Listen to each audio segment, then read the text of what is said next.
बिस्मिल्लाहिर्रहमानिर्रहीम। आज का टॉपिक है थ्योरम 7.4 क्लास 9th।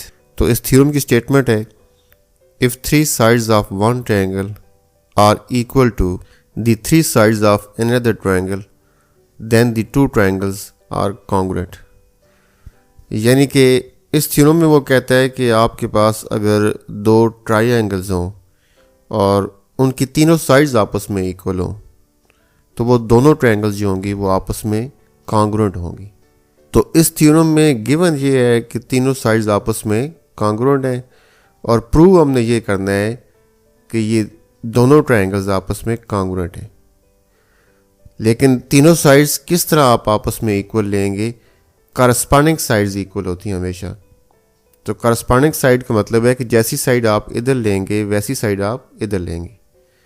तो मेरे पास ये दो ट्रायंगल्स हैं, एक का नाम ए बी सी है, दूसरी का नाम डी ई एफ है। तो मैं सपोज कर लेता हूँ कि इस पहली ट्रायंगल की ए बी साइड जो है ये इक्वल है इसकी डी ई साइड के, क्योंकि जैसी इधर ए बी साइड है वैसी इधर डी ई साइड है। तो इसको हम कहते हैं कि करस्पॉन्डिंग साइड्स। सिमिलरली सपोज कर लेते हैं इसकी बी सी साइड जो है वो ई एफ की इक्वल है, क्योंकि जैसे इधर बी सी बन रही है वैसे इधर ई एफ बन रही है। तो ये दोनों आपस में इक्वल है। और इसी तरह इसकी ए सी साइड उसकी किस साइड के इक्वल आ जाएगी? डी एफ साइड के इक्वल आ जाएगी।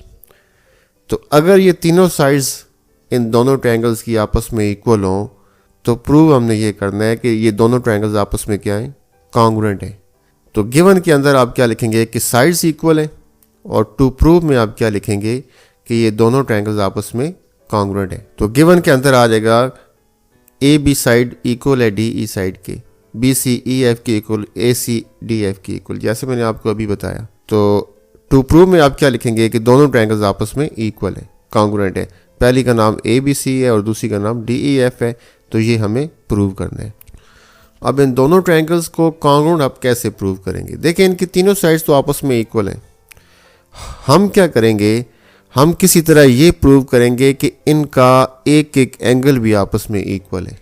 कोई एक एंगल आप प्रूव कर दें कि इक्वल है, कोई एक, चाहे ए करें डी के, चाहे बी ई के कर दें, चाहे सी एफ के कर दें। तो तीनों एंगल्स में से किसी एक एंगल को आपने प्रूव करना है कि ये इन दोनों का एक एक एंगल आपस में इक्वल है। तो जब एक एक एंगल इक्वल हो जाएगा तो समझ लें कि आपका थ्योरम जो है वो प्रूव हो गया। ये कैसे प्रूव होगा? सवाल देखिए, जब एक एक एंगल आप प्रूव कर देंगे तो साइड्स तो ऑलरेडी इक्वल हैं, और जब एक एंगल भी आ जाएगा तो जो भी एंगल आप करेंगे, तो जो भी एंगल आप इक्वल साबित करेंगे तो उसके दोनों तरफ वाली साइड्स भी इक्वल हैं ऑलरेडी, ये तो गिवन में है।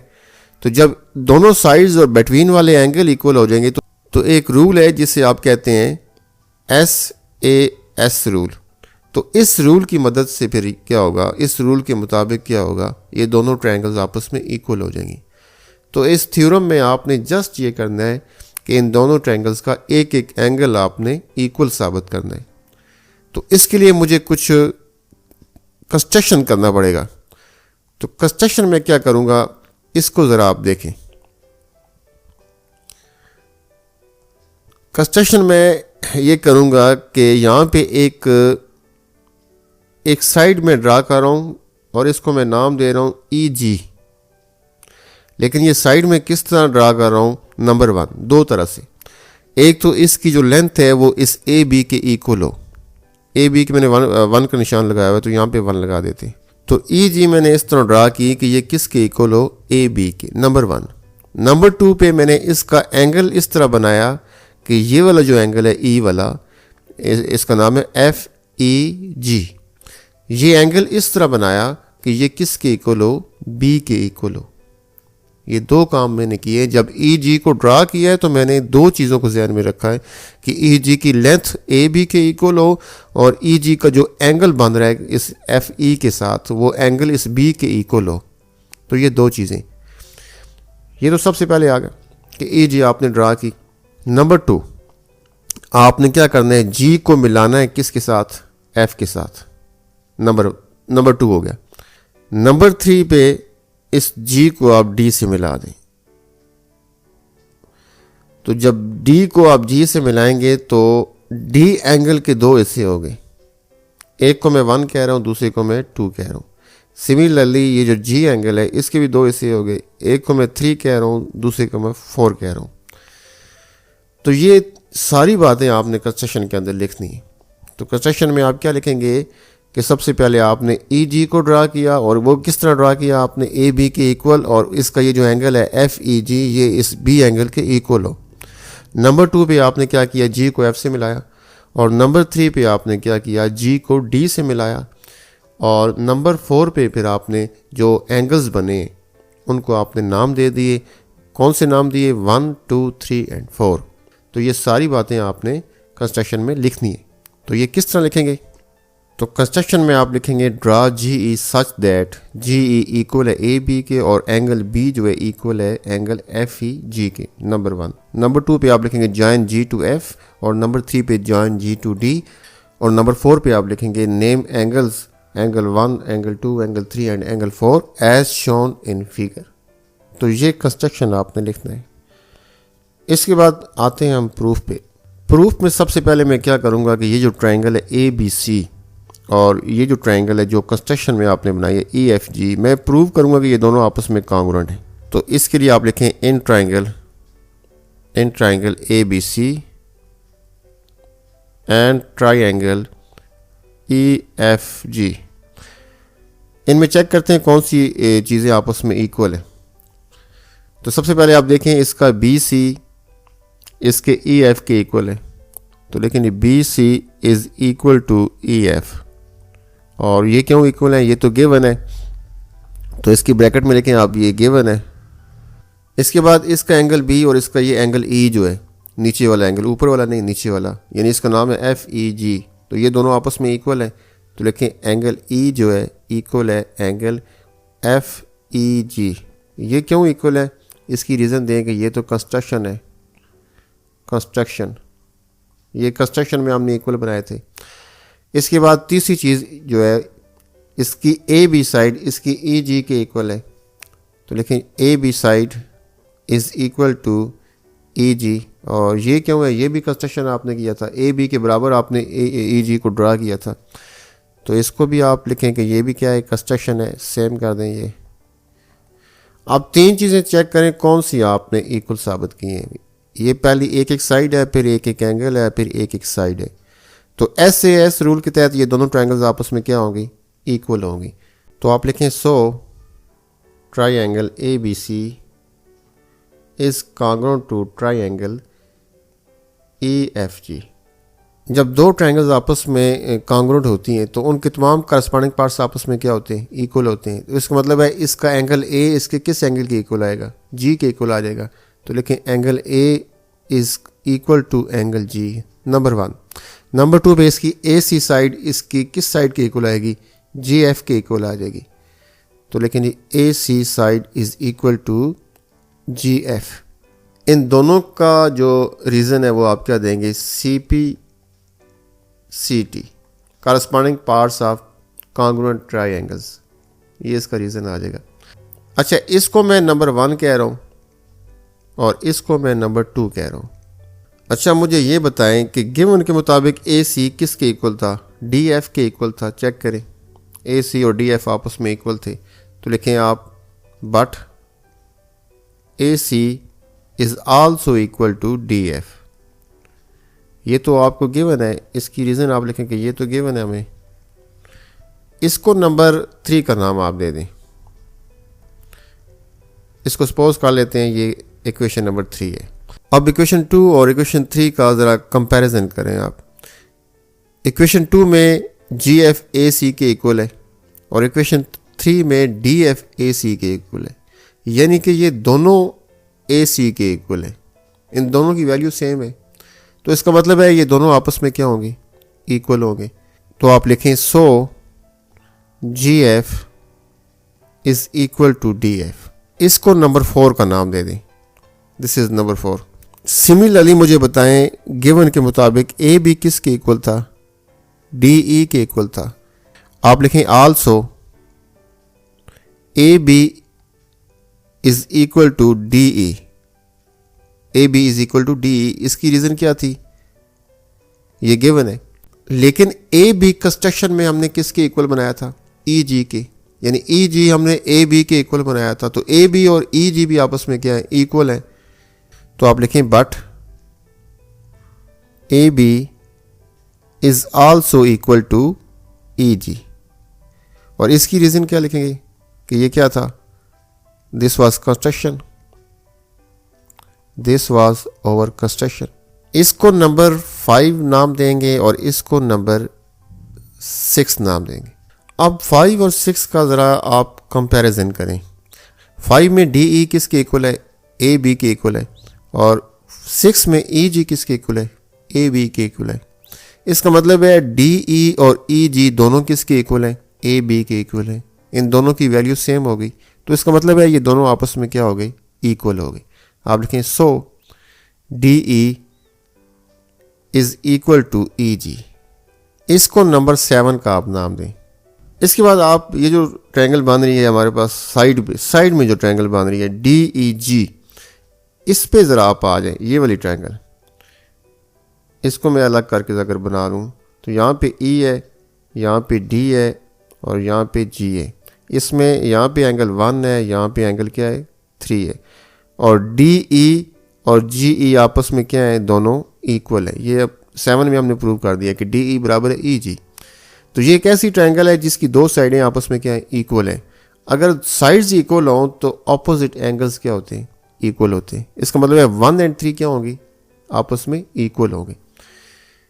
तो आप लिखें नाउ इन ट्रायंगल, इसका नाम क्या है, triangle D E G, angle 1 is equal to angle 3।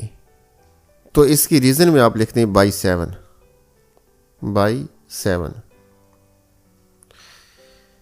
अच्छा, एंगल 1 एंगल 3 के इक्वल आ गया। इसी तरह ये जो दूसरी ट्रायंगल है राइट साइड पे जो बनी है डी एफ जी, इसमें भी डी एफ और एफ जी ये दो साइडें आपस में क्या है, इक्वल है। यानी कि एफ जी और डी एफ, ये आप चेक करें, हमने प्रूव किया हुआ है नंबर 4 पे कि डी एफ और जी एफ आपस में क्या है, इक्वल है। तो अगर साइड्स इक्वल हैं तो फिर ऑपोजिट एंगल्स भी इक्वल होंगे। इसका मतलब है एंगल 2 एंगल 4 इक्वल होंगे, सेम जैसे हमने एंगल 1 और एंगल 3 को इक्वल साबित किया है। तो इसी तरह आप लिखें सिमिलरली, आप लिखें similarly in triangle D F G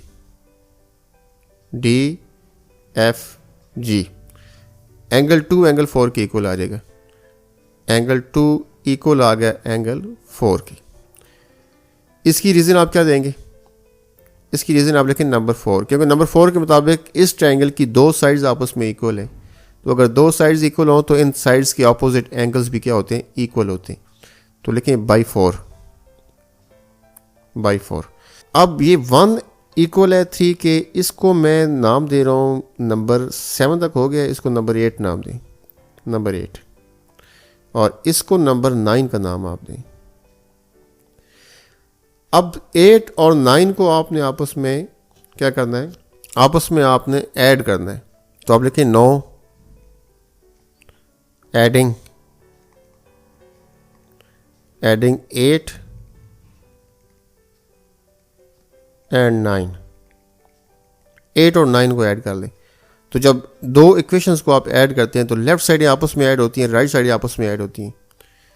तो लेफ्ट साइड कौन सी है, एंगल 1 और इधर एंगल 2, और राइट साइड है एंगल 3 एंड एंगल 4। तो इनको ऐड करेंगे आप, angle 1 plus angle 2 is equal to angle 3 and 4, angle 3 plus angle 4। अब मुझे बताएं कि 1 एंड 2 मिलके कौन सा एंगल बना रहे हैं, ये पूरे वाला डी एंगल बन रहा है। तो इन दोनों की जगह पे आप लिख दें कि जब 1 और 2 को आप ऐड करेंगे तो एंगल डी आ जाएगा, इज इक्वल टू 3 और 4 को आप ऐड करेंगे तो ये कौन सा एंगल बनेगा, जी बन जाएगा। तो इनकी जगह पे आ गया एंगल जी। इसको आप नंबर 10 का नाम दें, इक्वेशन नंबर 10। अब ज़रा CPCT में आप चेक करें, ऊपर जो आपने ट्रायंगल्स इक्वल साबित किए हैं उसमें जी एंगल किसके इक्वल आपने साबित किया हुआ है, चेक करें। जब ट्रायंगल ABC कांगोर साबित हुई थी ट्रायंगल EFG के, तो यहाँ पे एंगल जी हमने किसके इक्वल साबित किया हुआ है, एंगल ए के, CPCT के अंदर। तो अब इसको लिखें आप, लिखें but angle A is also equal to angle G. तो इसकी रीज़न आप लिखें, ये तो आप प्रूव कर चुके हैं, दिस इज़ प्रूव्ड। इसको नंबर 11 का नाम दें आप, नंबर 11। अब नंबर 10 और नंबर 11 इनको आप कंपेयर करें। डी जी के इक्वल है, ए भी जी के इक्वल है, ये दोनों जी के इक्वल है, तो उसका मतलब है ये दोनों आपस में क्या होंगे, इक्वल होंगे। So angle A is equal to angle D. इसको नंबर 12 का आप नाम दें, नंबर 12। अब चेक करें, थ्योरम के शुरू में मैंने आपको बताया था कि हमने करना क्या है, हमने इन दोनों ट्रायंगल्स का एक एक एंगल आपस में इक्वल साबित करना है।